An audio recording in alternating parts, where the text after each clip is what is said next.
Oh, nice. Yeah, I think they should be. Yeah, they're there. It's 68 degrees in here. Good morning, good morning, good morning. No, you're fine. Happy What time does the Wednesday. meeting start? Okay, thank you. I'll be there. Oh, thank you so much. 10:30. I love you, Mike. Good morning. I'm Michelle Gums. It is November 19th, and this is the Legislative Committee. I would like to call the meeting to order. Bates. Here. Doherty. Gripe.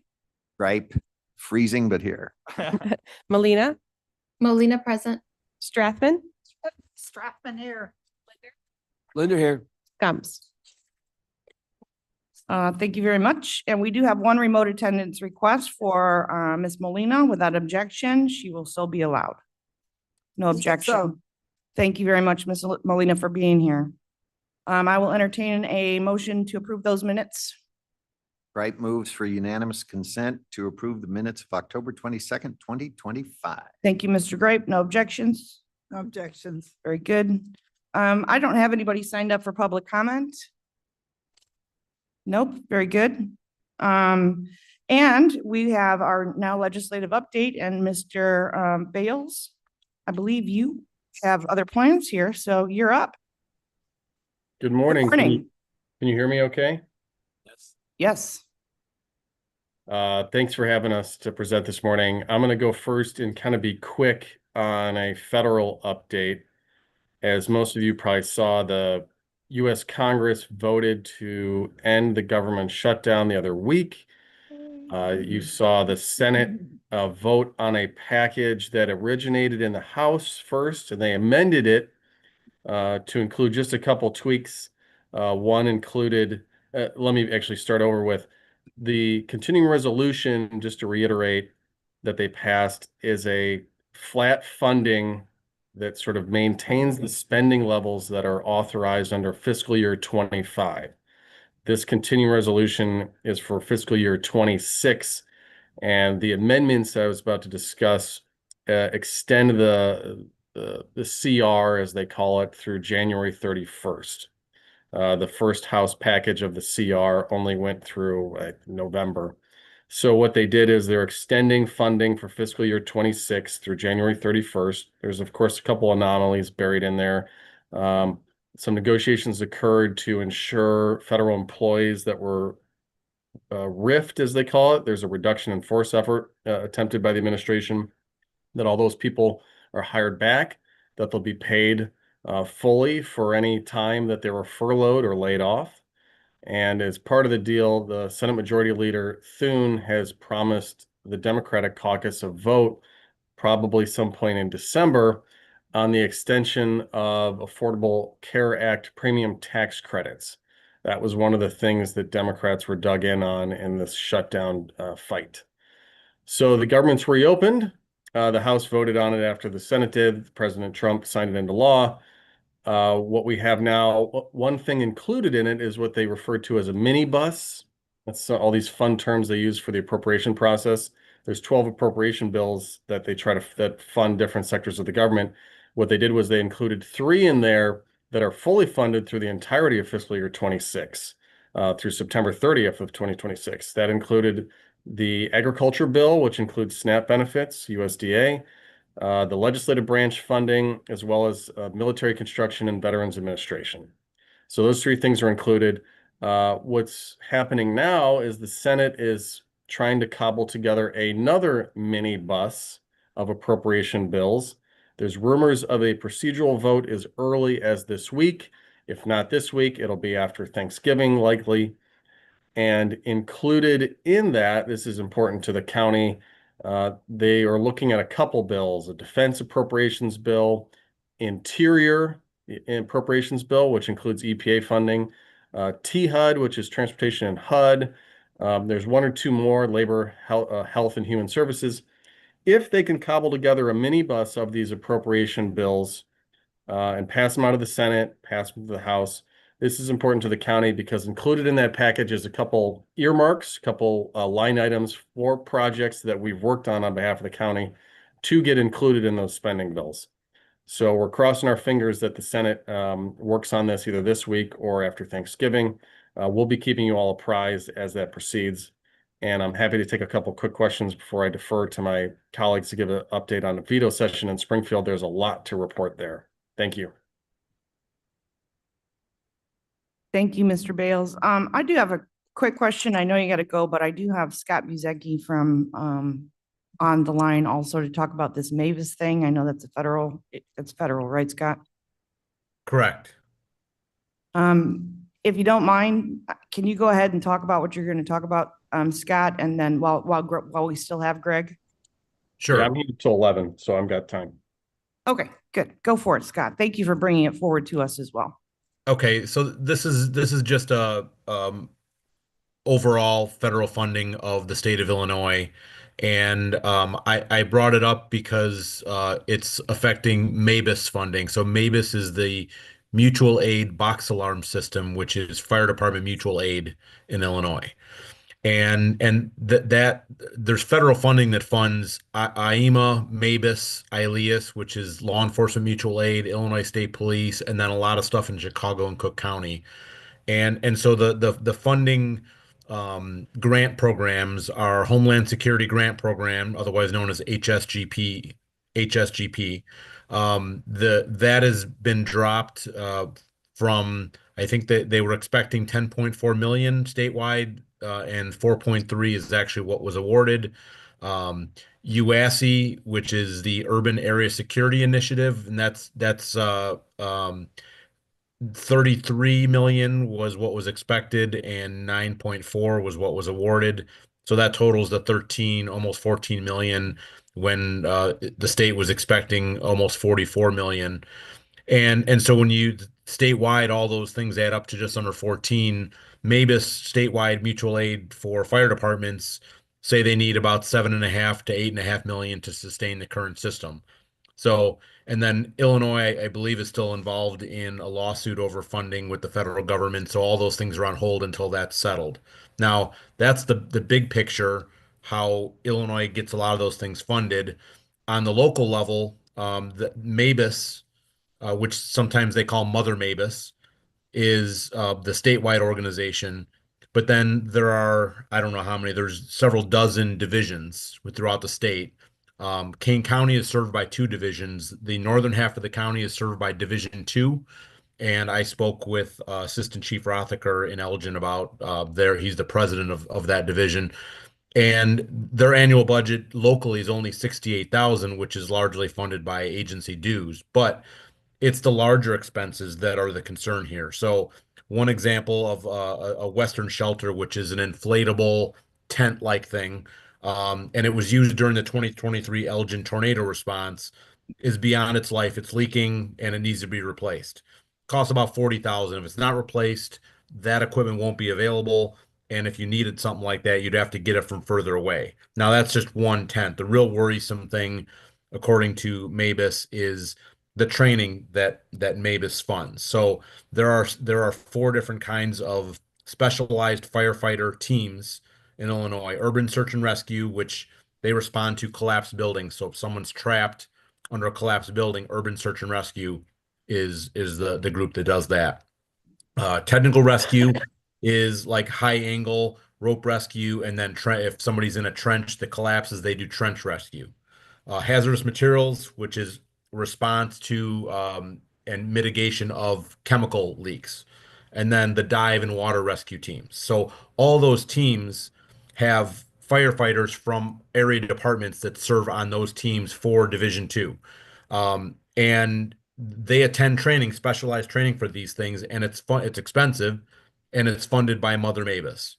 The other thing it funds is the backfill overtime for those departments. So if, let's say, Elgin Fire Department sends a firefighter to this, the backfill pays the overtime to have that spot covered so that they're not short on their regular daily staffing. But currently, because of all this, there's a statewide funding freeze on these. So the real concern here is if this training is no longer funded, the costs are either passed on to local fire departments, which it would be a ton of money. So I don't know if that's viable or not. More likely it wouldn't happen. And what would happen over time, like if it stopped today and tomorrow, those people are still there to do that job. But as training is needed and as firefighters rotate in and out, which happens all the time, that if there's no more training, you'd degrade your specialized teams to the point that they wouldn't have enough people to go to hazmat or trench rescue or water rescue. And when you needed those kinds of assets, you'd have to ask for them and they'd be coming from further away. And the longer that those things were not funded, the more degraded they would become, even to the point you may have to ask for assets from outside the state. And so that's the big concern that Mavis has. And there's currently House Bill 4144 in the state legislature to try to replace that funding. I don't know that that's gone very far yet, but that's the general issue.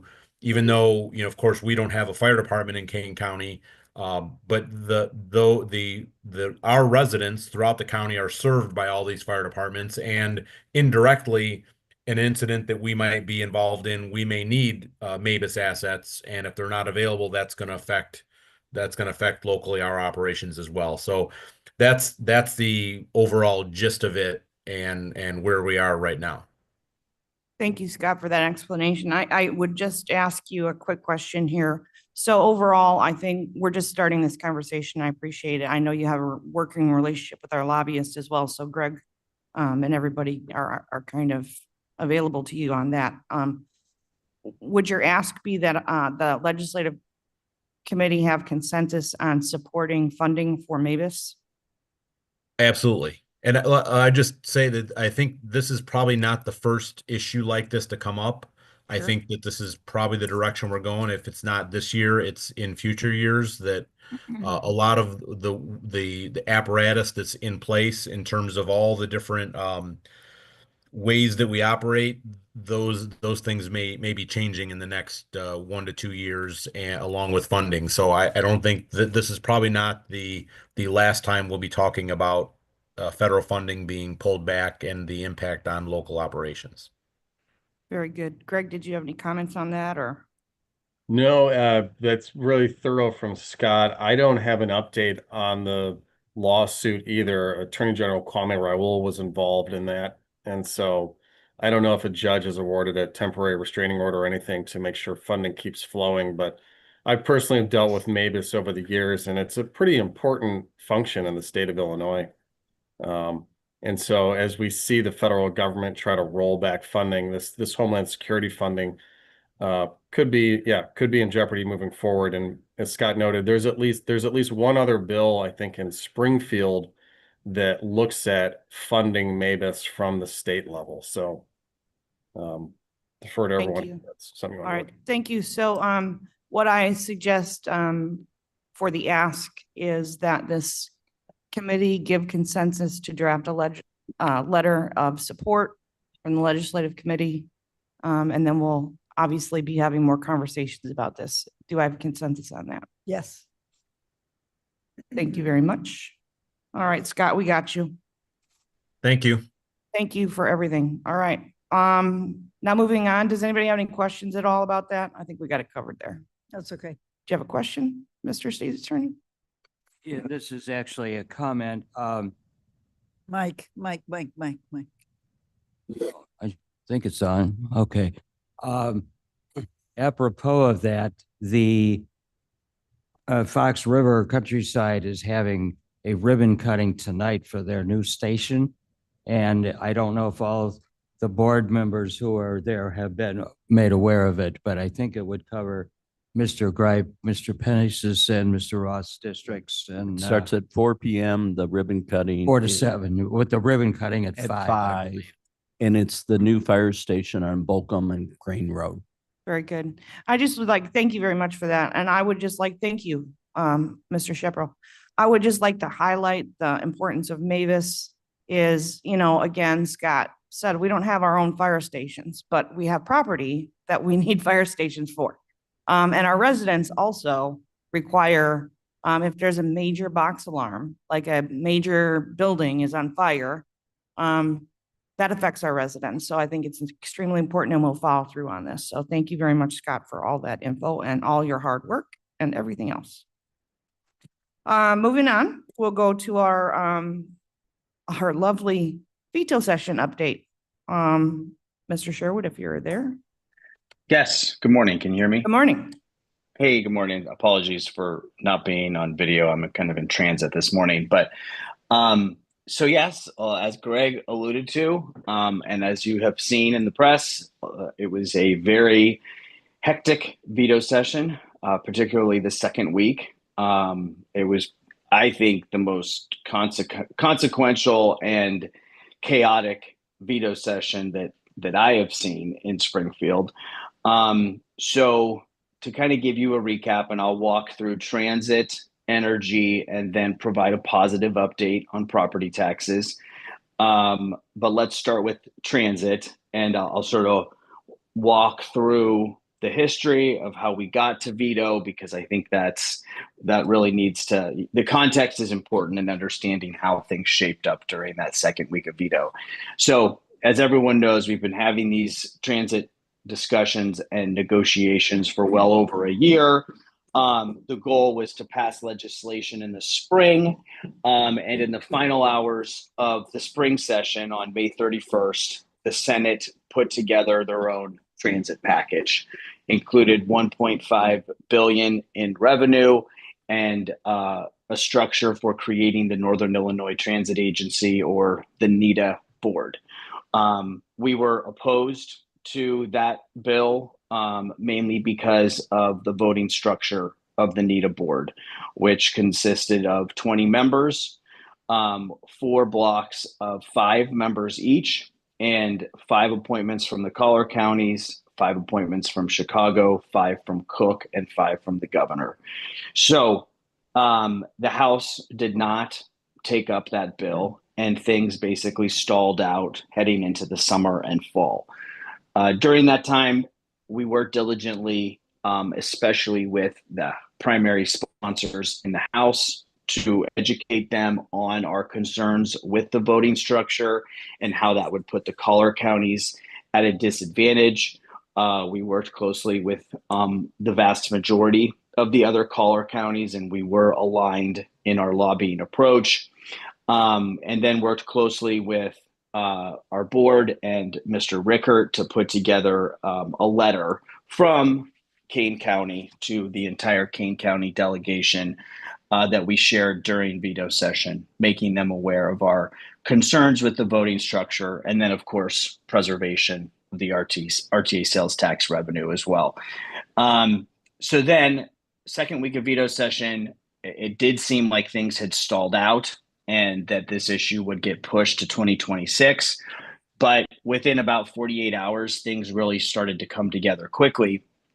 The House introduced its own transit package, which included our preferential language on governance.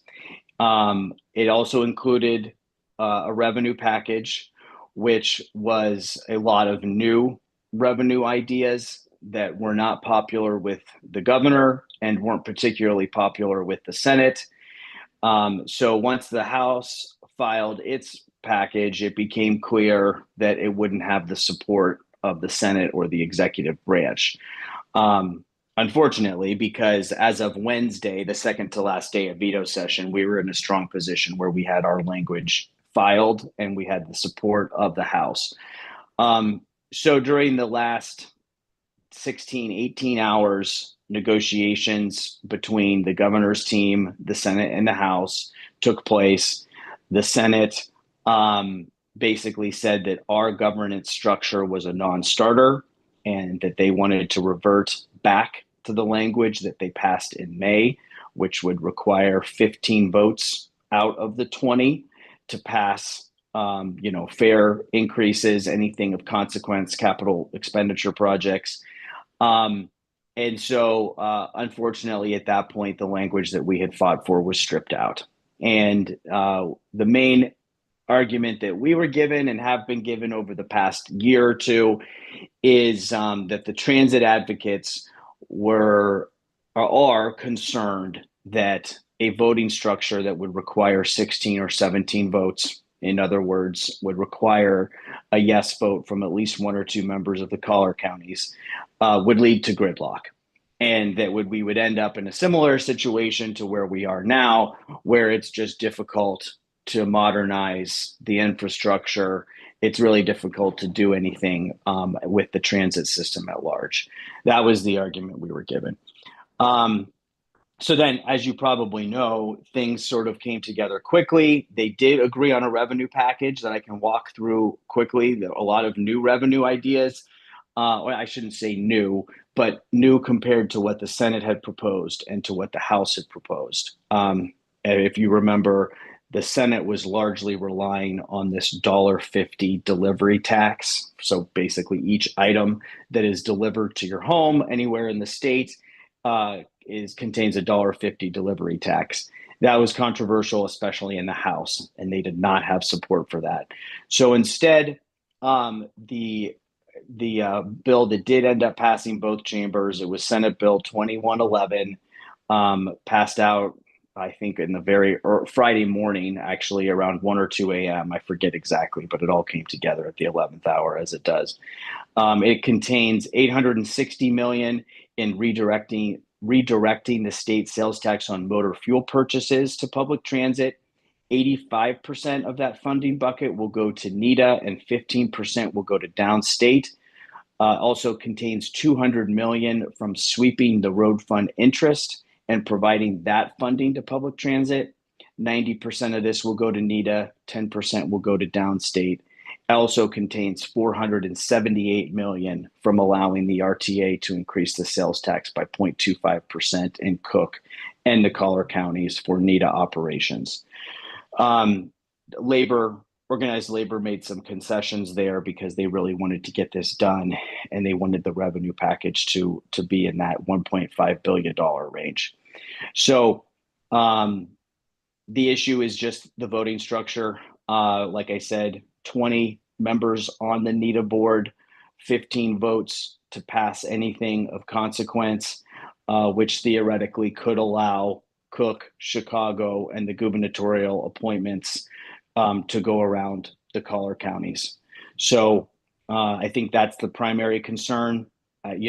We had a meeting with the Senate president after veto session, and he indicated that because this language was drafted at the last minute, he does expect there to be some drafting problems. There will probably need to be a trailer bill, but I don't expect that a trailer bill will really contain any substantive changes from what passed in veto session.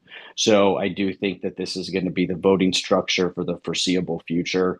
And it's going to be really important that the collar counties work on their appointments and that they have good people in these positions. And hopefully we can work with the governor on his appointments to make sure that the collar counties are represented.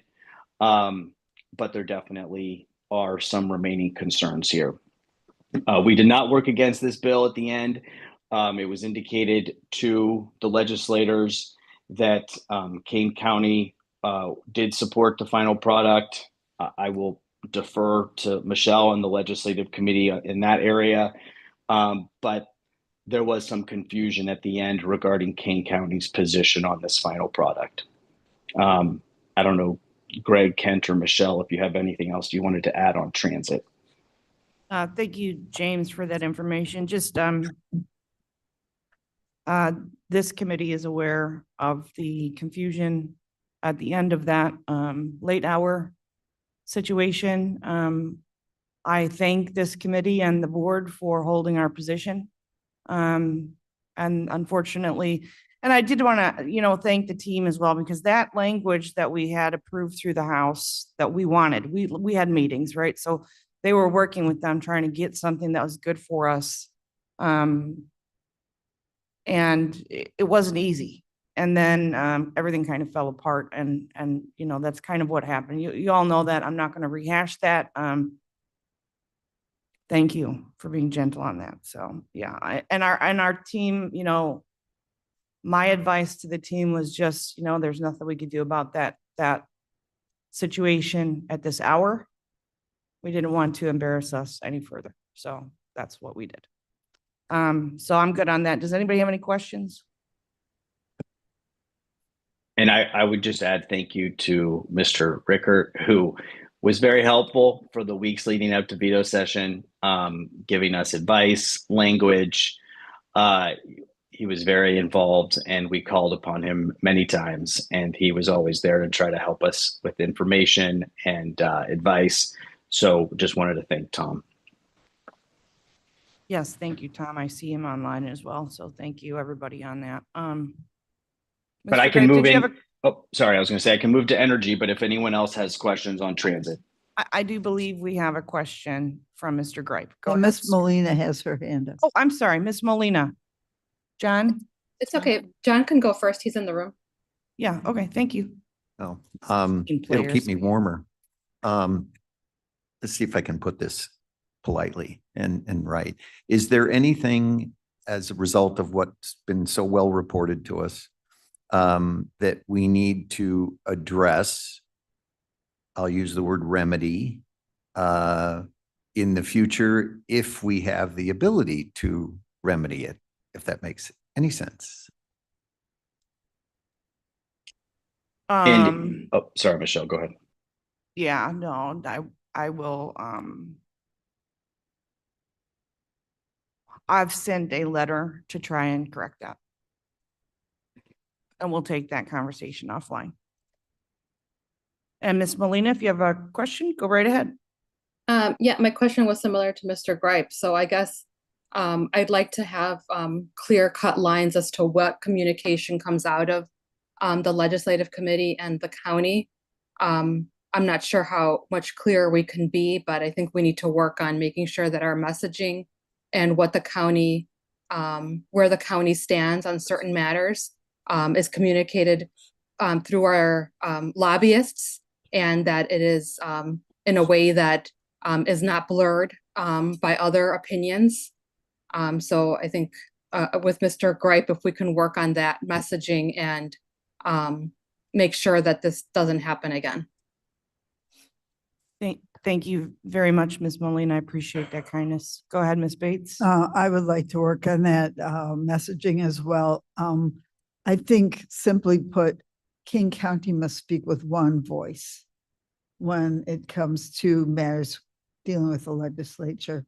And as Ms. Molina just said, if we funnel that through our lobbyists, that could be the solution to any confusion or blurring. Thank you very much for your comments. Does anybody else have a question or comment on that? All right, well, thank you very much for being gentle on that. Okay, energy. Yes. So as you probably know, an energy bill also came together in the waning hours of veto session. It has not been signed yet by Governor Pritzker. He, of course, is expected to sign it, but we don't have a bill signing date yet, but that will occur over the next couple of weeks. I don't think the legislature has sent him the bill yet, but that is a foregone conclusion. This was also a little bit of a surprise because leading into the last week of veto session, there still was a lot of work that needed to be done with the energy omnibus bill.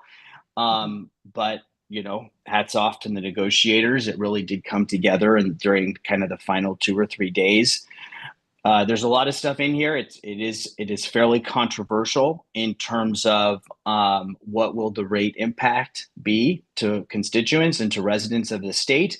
There are a couple different, camps, if you will, that think that this legislation, by creating additional energy for the grid, whether it's through battery storage or additional renewable energy, that creating additional generation will help bring down costs. But there also is another line of thinking that says if the state is going to subsidize more generation, that is simply going to be borne by the ratepayers.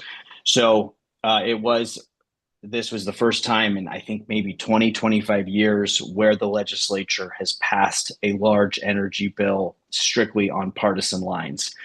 So there was no Republican support. This was a Democrat only bill. I would also add, it does indicate kind of a sea change in terms of how Illinois is going to set energy policy. A lot of the authority is now being shifted from the Illinois legislature and over to the Illinois Commerce Commission, where they are going to go through what's basically called an integrated resource planning process, where the Illinois Commerce Commission, in consultation with the Illinois Power Agency, will basically on an annual basis put together a plan for how the state is going to address energy needs in the future. Or do we need to build out more generation? Do we need to build out more transmission? I think, and this is happening all over the country, there's an increased demand for energy, and we are sort of quickly approaching a situation where we could see brownouts or blackouts due to a lack of generation. And by moving over to this integrated resource planning process, the thought is that the Illinois Commerce Commission can react quickly, can be a little more forward thinking, rather than Illinois waiting every 4 or 5 years to pass legislation. But, it remains to be seen how this process is going to play out and if people are going to like what the Commerce Commission does. I will say, and then additionally, the big piece of this legislation is creating a battery storage system. So the state will subsidize the build out of battery storage in Illinois, which can help complement renewable energy, store wind and solar so that it can be put back onto the grid later on, give the grid a little more flexibility in meeting peak demand. Also will increase energy efficiency goals. So hopefully modernize, put new generation onto the grid. Everyone knows that rates have increased all over the state this year, and that trend is only going to continue. I think that's going to be a huge theme all over the country over the next 5 to 10 years. The days of cheap energy are over, and energy is going to continue to get more and more expensive. The one piece I wanted to highlight for the county, which is really of the most consequence, is there are further restrictions in this bill over what municipalities and counties can do in terms of placing guardrails on solar. And we will do some additional research once the bill is signed. So it remains to be seen how this process is going to work. But basically, if there is a conflict between a developer and a unit of local government, that will now go to the Illinois Commerce Commission, who will help adjudicate the issue. This is a new concept.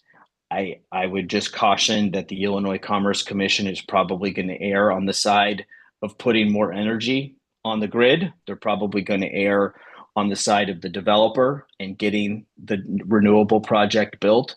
So this is going to put further restrictions on what local governments can do to prohibit renewable projects. I know that the Illinois Municipal League has drafted a letter that they have sent to Governor Pritzker, urging him to issue an amendatory veto on the bill because of its restriction on local control. As we know, the governor has supported these renewable projects in the past, so I highly doubt that an AV is going to happen here. But wanted to flag that. I know our legislative committee had concerns with this provision. Unfortunately, there just wasn't as much opposition to this as we expected. And the renewable industry really had a lot of support behind it, as well as the environmental advocates. So just want to flag that for the board. Further restrictions on local control, and it's going to be even harder for the county to place guardrails and restrictions around renewable projects. Lastly, the state finally did lift the nuclear moratorium, the statewide moratorium on nuclear projects. We had done that for small modular reactors. We have now done that for large nuclear reactors. So nuclear projects take many years to get sited and built. So this is nothing that's going to happen overnight. But I think it's just an indication that Illinois is recognizing that we need to put more generation on the grid. Nuclear is carbon free, and we need to consider all aspects. It's not Excuse carbon. me. Oh, Did I you have a raised question, my- Ms. Bates? Go ahead. But I forgot to get answered. Forgot Okay, to- go ahead with your question. Yeah, you're Um, okay. I'm done. Oh, okay, thank you. Excuse me for No, you're being fine. out of order. Uh-oh, I got stink eye. Okay, I have a couple questions. The data center part of Surgeon that yes. got taken out. Yes, I'm sorry. Do you want me to just mention that piece? I did forget to mention because there is a provision in here. So to your question, last spring, there was a piece of this bill that would have essentially required large load projects, and data centers were, the most likely scenario, but it also applied to manufacturing facilities, anything over a certain threshold in terms of megawatts. I forget the exact number. But that a new project coming onto the grid of a certain size would essentially have to build its own renewable generation in order to come onto the grid, kind of a bring your own power proposal. That was very controversial. Organized labor was opposed to that. The business community was opposed to that, economic developers. So it was starting to sort of drag the bill down, I think you could say, and it was taken out of the package. And so when they started to negotiate this before veto session, we didn't hear much about it. I think that it's probably going to come back in the spring. I do think it will get filed again, but it was not part of this package because I just think it would have taken a lot of the pro-labor legislative votes off of the package. But I will say there is a provision in here that did remain regarding backup diesel generators at data centers, and some restrictions on the type of emissions. There's newer technology when it comes to diesel backup generators, and this bill would require data centers to use the newer technology that is cleaner and emits less carbon. Thank you. Ms. Bates, do you have another question? Yes, I do, please. Okay, Am I recognized? yes. Thank you. Why is labor against the solar for the data centers? They want to build. Yeah, but Yeah. they could build the solar too. No, but they Is that want to spend money on building. So my understanding, and I'm not an expert in this area, but I think Illinois would be the first state to do this. And I think that similar proposals, a similar bill was struck down in California, and I want to say Virginia. It is controversial simply because people are saying that these developments would simply go elsewhere. The lead time that it would take to build new generation would just slow down the process, and site selectors, people looking to locate large projects, they would simply go across the border to Indiana or anywhere else, simply because it would slow the construction down significantly. Okay. And labor wants to make sure that these manufacturers and so forth come to Illinois. I'm not opining on it. That is just the opposition that I have heard of. Okay, that helps me understand it. I just have one more comment. One more. That about the nuclear, it's not really carbon free because you have to build it. And that takes a lot of carbon, especially these big reactors. And also, what the heck are we gonna do with all that nuclear waste? That's all. I'm The done. spent Right. fuel rods are, hey, that's fair. And the federal government still has not been able to approve a repository for the spent fuel rods. That is an ongoing debate. I think the issue is that the state is just trying to figure out how we're going to meet demand. And if we don't have enough generation on the grid, the unfortunate reality is that the coal plants and the natural gas plants might have to stay online longer, just to make sure that there aren't blackouts. And so it's just trying to balance all of those factors. Okay, thanks, James. Mr. Gripe has a question. Go ahead, sir. Yes, so this is very helpful because data centers bring jobs. They have people that build the stuff but they have a lot I was curious about using solar to your question, Mavis. Could a solar field keep up with that kind of stuff? And it could be one piece. I'd love to see a hydrogen product. So, but I did a little research and found out that these large AI focused facilities like are being built around here use hundreds of megawatts comparable to a small city. Think St. Charles or bigger. So the total electrical consumption for all US data centers, this was reported in 2023, was 176 terawatt hours. So it's going to be 4 times that. So we definitely need to come up with ways to feed them because people are going to build them as long as they make money. So thanks for your help in helping us get there and doing it the right way. That's exactly right. And when I talk about increased demand, it is largely the data centers. There's advanced manufacturing, there's other technologies that are using additional energy, but a large piece of it is these hyperscale data centers, because as to what you pointed out, they just consume a massive amount of energy. Even if they're not built in Illinois, they're going to get built in Indiana, Wisconsin, Missouri, and they are all part of our same regional transmission operator. And so, our ratepayers subsidize projects across the border. So you can't really think of it as a state-specific concept. This is really nationwide, right?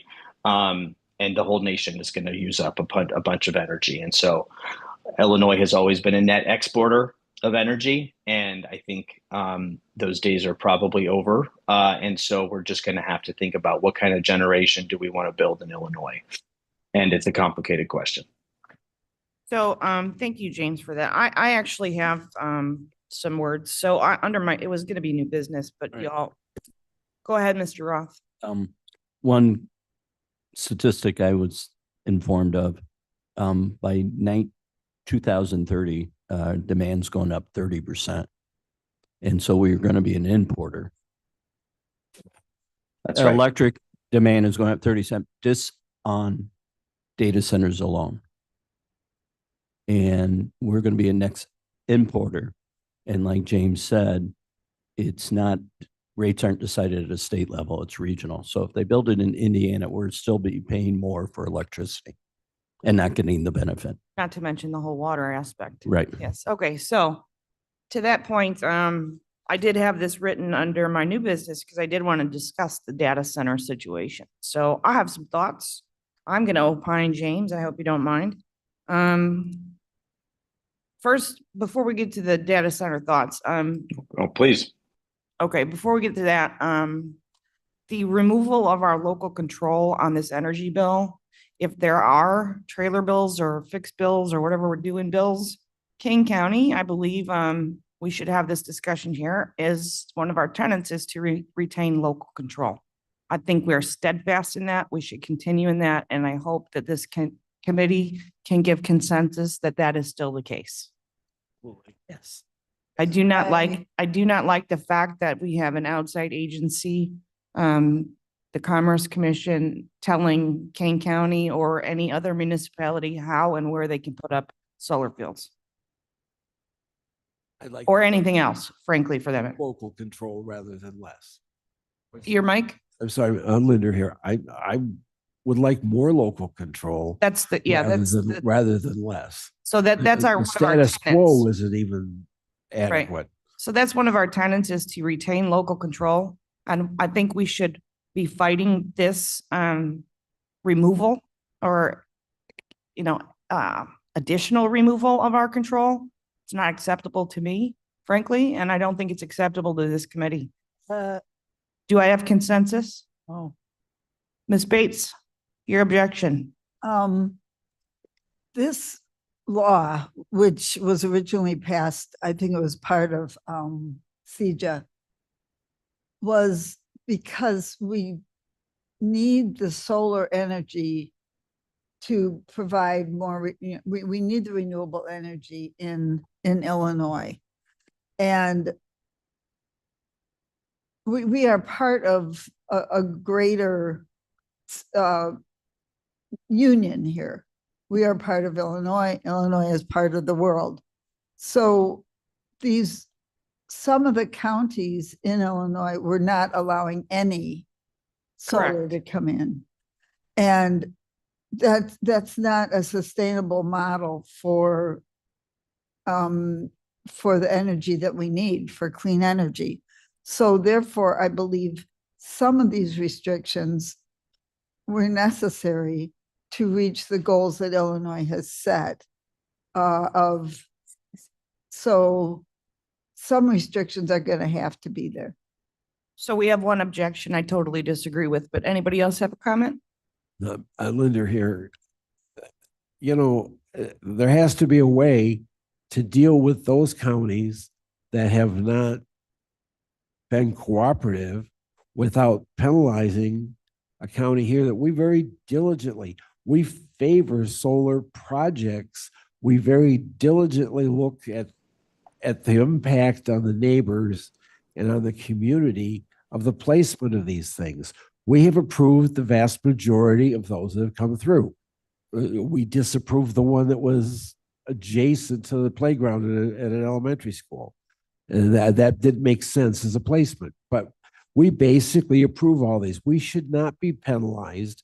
And I'm sorry, I don't think we have anybody from Kane County on the Commerce Commission. We might, I don't know, but we need representation in these decisions. It should not go away.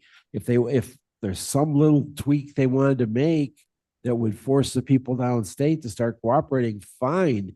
But we should not have the limited local control we now have taken away from us. It's just not, it's not right. I agree. I have a question. Hold on one second, Ms. Bates. Mr. Roth. I agree with Mr. Linder. We need to become more proactive on solar because we've been kind of reactive. These developers come in and we don't have tight enough zoning. And, and we're relooking at that now, but we need to do that quicker than slower. So to the point though, just so I can get to the point here, you are in consensus that we need Yep. to retain our local Yeah. control? I mean, one of the suggestions I gave, no, yes. Yes, okay, Okay. thank you. I mean, one of the examples was we have lots of old strip mines. They already have shielding so you don't see them. The soil is already ruined. They have electric lines going in there to power the existing equipment. That's a perfect place to put up solar. 10-4. Ms. Strathman, did you have anything or you don't have to talk? All right, good. I have a Mr. question. Grape, if it's short? Yeah, just a question. Do we really have local control? Yes. On this? We have had. On this? Yes, Okay. yes. All right. And they keep taking it away from us piece by piece. And that was my question to this committee is, do we fight to keep and maintain our local control? And I believe I have consensus with one objection. I have a question. Have we been hurt up to today by the restrictions that we have had to live by? Thank you. Yes, we've been Mr. sued. Denver, for your, The answer to that, Ms. Bates, is yes, we've been sued Four times. 4 times. So the answer is yes, And we won every lawsuit on those. and settled on some. But Yeah. the point that to your question, the answer is yes, we have been harmed. So I have consensus on that. I think our team needed to hear that. Ms. Molina, you don't have any objection to retaining local control, do you? No, I just want to be, I guess I'll just chime in. That maintaining local control isn't about rejecting the partnership with the state. Right. It's about ensuring the decisions are affecting our residents remain in the hands of the leaders who know the community best. I think that's why local government is so important. So I think that's just kind of an umbrella approach to everything that we look at, is that I believe the local government should have the ability to know what's best for the people they serve because we're so close to them compared to our state or federal representatives. Thank you. So James, are you clear on that position? Absolutely. And Thank you. the only thing I would add, and I think someone mentioned this, is that hopefully now that the Illinois Commerce Commission has this adjudicatory role, hopefully they will differentiate between downstate counties that simply try to outright ban renewable projects and counties like Kane, where it's a thoughtful approach and it's really thinking about the community and if it's next door to a school. And you would hope that the Illinois Commerce Commission would distinguish between those two situations and try to work with counties like Kane that are being thoughtful. But we'll have to see. This is a new concept. Thank you. Madam Chair, Uh, one more. One more thing. time, Ms. Bates. I am in favor of local control to a certain extent. Okay, I am in favor of local control in cooperation with other entities. Thank you. Okay, moving on. I just wanted to bring this up about the data centers, and I don't have anything else after this, but I had thoughts and I've been thinking about this and looking forward to this meeting to bring it up because there's some pieces of information about data centers and specific the AI data centers. Yes, we're talking about a lot of energy, but we have water issues with these AI centers. So what I would like to see, and I wanted to bring it up at this committee, because you all are the ones to decide which direction we go here. I would like to see King County take a leadership role in this and trying to, so data centers pay less per kilowatt than Mavis Bates or Michelle Gums. And that's, a lot of big companies do that as well, but that's kind of the way it works. And then what was rejected, as James said, was requiring the newly built data centers to be 100% sustainable, right? Okay, so I personally believe that we should take the position, with all due respect to my lovely labor friends, that we cannot allow our residents and our constituents to take the brunt of the increase on the grid based on building these data centers who are using the most energy. So if they're using it, they should be paying for it. And obviously we're all participating in this AI situation. Okay, I understand that, but if you're building something and making profits off of certain things, then you should be able to sustain that. That's my opinion. I wanted to throw it out for conversation and see if we can be maybe head that up and start to see how we can fix that. It's open for questions. Okay. So are you suggesting that data centers should pay the same rate as? I'm suggesting a lot about data centers. I'm suggesting that data centers absolutely should pay the same amount. I'm suggesting that data centers should be self-sustainable to the percentage of 100%. If they're going to, our energy costs for our constituents have gone up substantially, and that's so that they can increase energy production as a result of the use of these data centers. So, it's not complicated math. So that's my position. And Mr. Linder, I think you have something also. I'm fine with that. But additionally, I'm concerned about the water use. Yes. Our water table is shrinking. It's getting harder and harder to tap into Lake Michigan water. They really don't want to give up a lot more water. Water is going to be a huge problem. You go to California or Arizona, they have huge water problems now. And I think they talked about this one in Batavia was going to use somewhere between 1/3 and 1/2 of the amount that the city totally is using. And I think they're using it for cooling their, Yes. And then maybe we say they have to buy land to put a huge reservoir for the water to cool and be reused. Oh, yeah. Okay. We can't keep continuing pumping water out of the ground and dumping it into the river where it goes away. So I appreciate that. And to your point, Mr. Linder, this is not rocket science. The lovely, what happens in Las Vegas stays in Las Vegas. They are sustaining their water. If you have any knowledge of what's going on down in Las Vegas, they reuse their water, the Bellagio and all those lovely, beautiful fountains and things. It's not impossible. They just don't want to pay for it. So I'm not asking for the world, but I know it's not going to be popular, but that's just my opinion. Mr. Grape, go ahead. I'm in favor of looking at the water and the whole thing too. Maybe our friend in Springfield, Greg, I'm Washington? no, Springfield. James? James, and sorry. Kent, Yeah, I'm Warren, new yeah. guy. if James could tell us, not right now, but at some point, what are other states doing? Because we're competing with them. So Missouri, Indiana, Wisconsin, around us, what do they do about water? What regulations, controls? What do they do about sustainability? I'd really like to know that. Very good. I can give you a very quick response. I do know that a lot of states are now requiring the data centers implement closed loop technology, which essentially means that they are using the same water source and they are filtering it throughout the campus to cool, because the water is used as a cooling mechanism for the servers, is my understanding.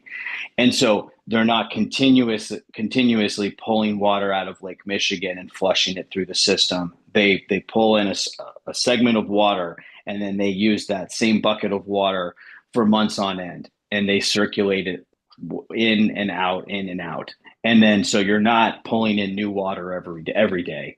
I think every 6 to 12 months they need to replace that water. So it's not like it lasts for 20 years, but the water consumption is drastically decreased.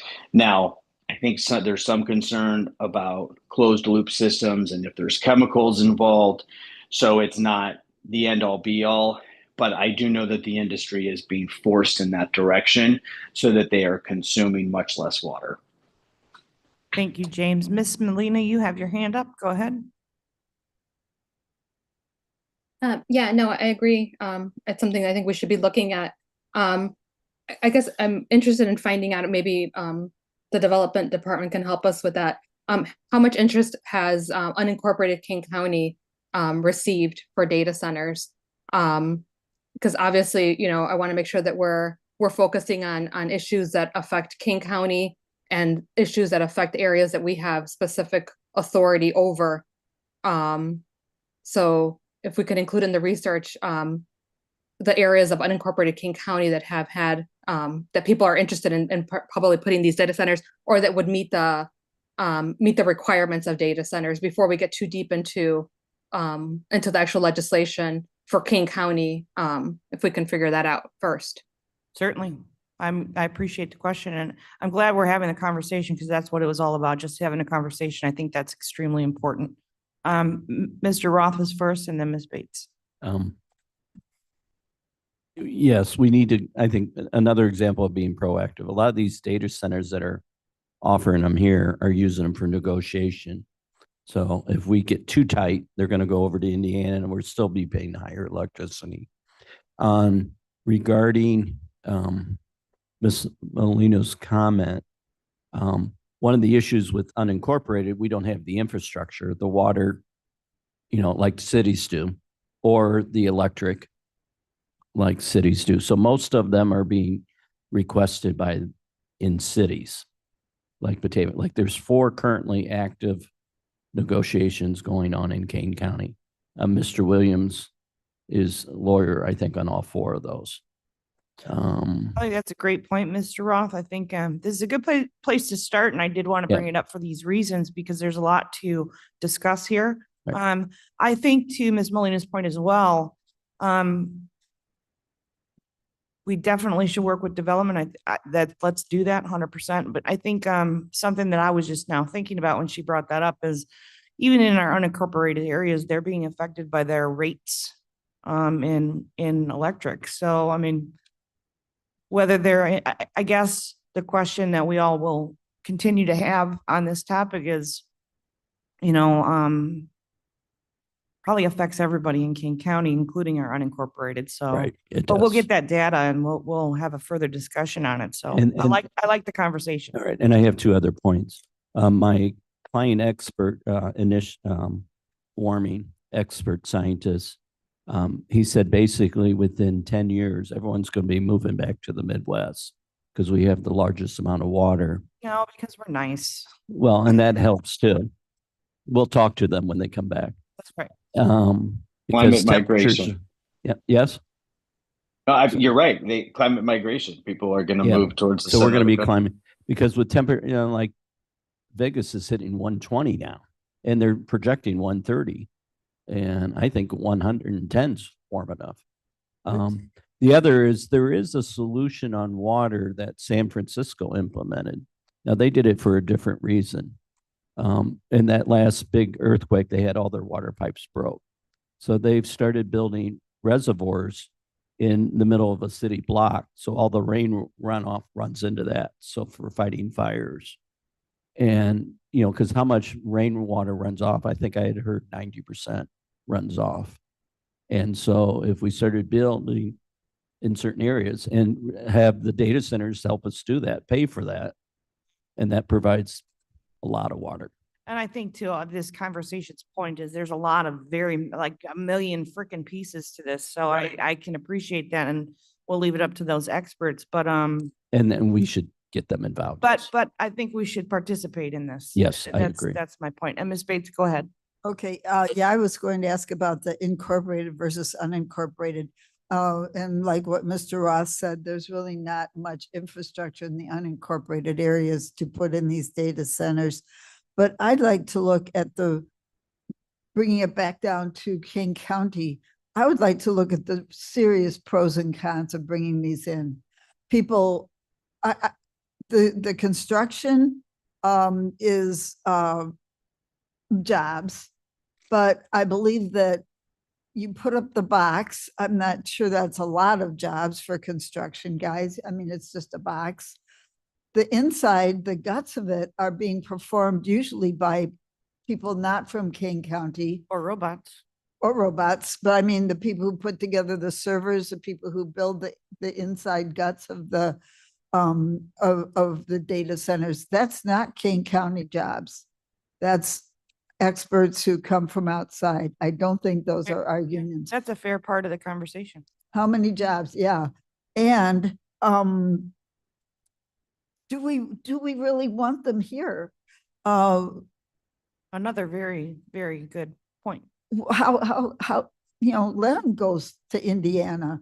Let them use Indiana's water. Let them, and our ground. So I might Our have a dirt. solution to this, so we can wrap this meeting up here shortly, but I think, would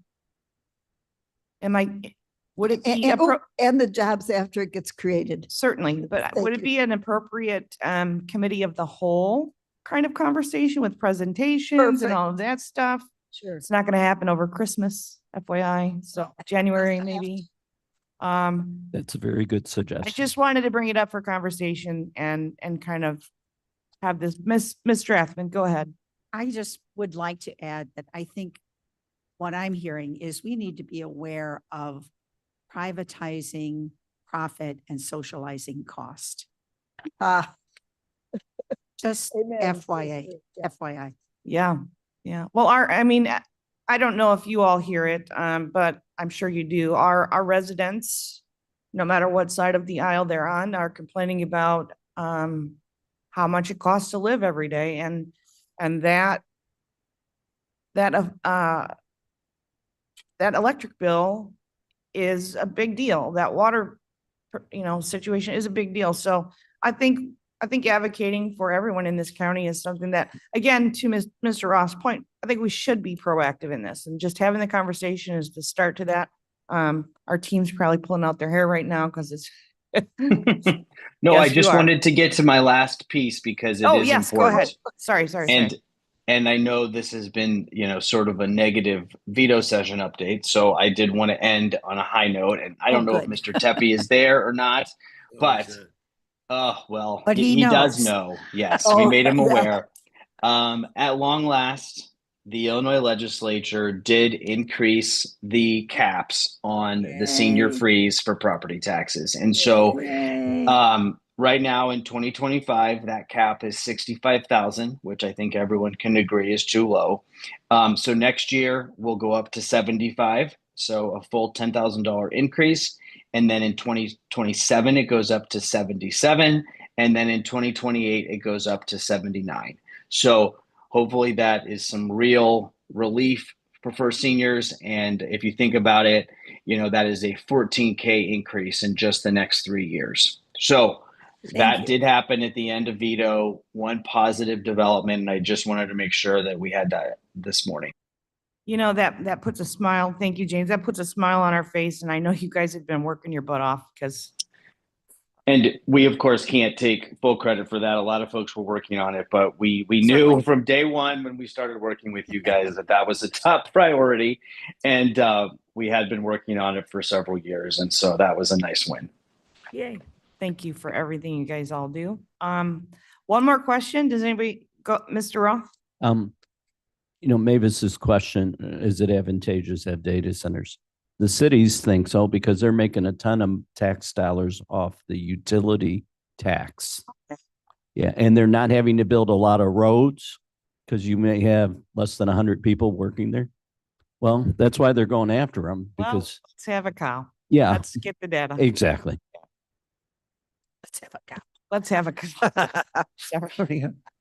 One thing I would add, because we're talking about property taxes, is that in DeKalb, I read somewhere that in DeKalb County, because they have the big Meta data center campus, residents in DeKalb have seen a reduction in their property taxes because the revenue from the campus is help to fund local government, which is flowing down to property taxes. So that is one thing that I have heard the DeKalb mayor say in Springfield. So just throwing it out there.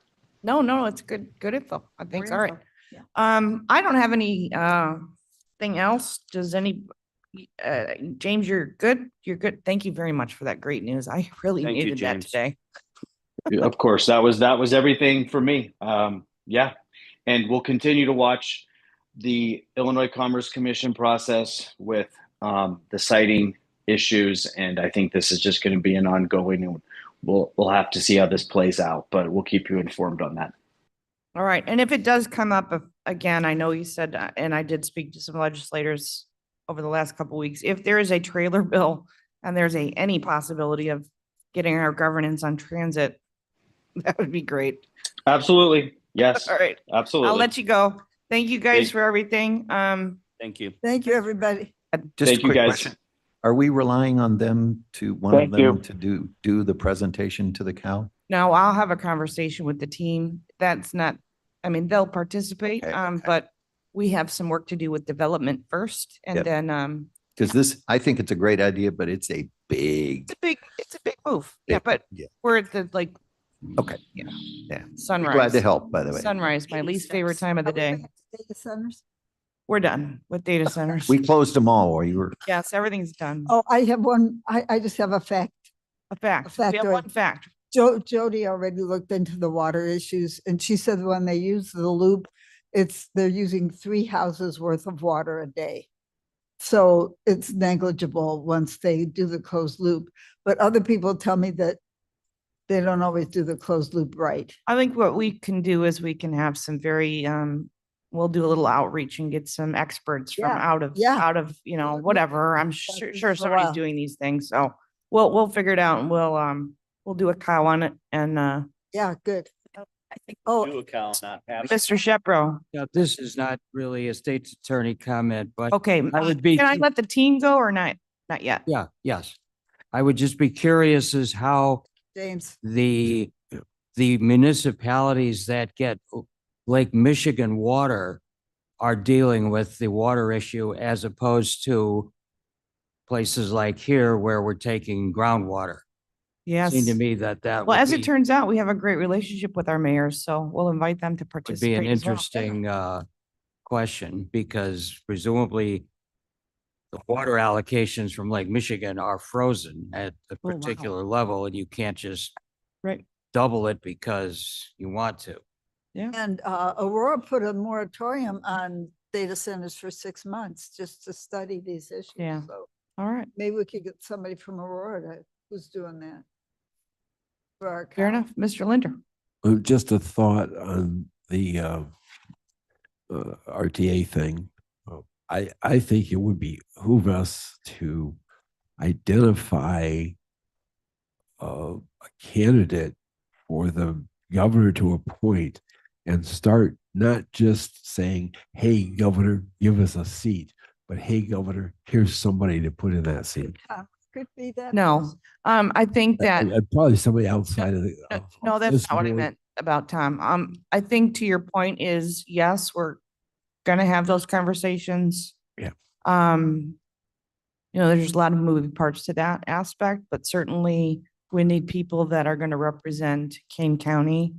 Even though we didn't get the governance we wanted, we need strong people. So But if the governor appoints somebody from King County, good certainly, idea, good certainly. idea. McMahon. So McMahon, would I don't know. you like yeah, you know what? Let's talk offline about that because I'm not exactly sure how to go forward with that conversation yet, but I agree that, if we can do anything at all, then we should be, to make sure we have the most representation in this new board that we didn't want to lose our governance on. Sorry, I had to say that. All right. I have nothing else. Mr. Linder, Mr. Co-Chair, do you have any comments that you would like to share at all? Not on the record. Not on the record. I set him up really good for that one. Did you notice? No. I would entertain a motion to place the reports on file.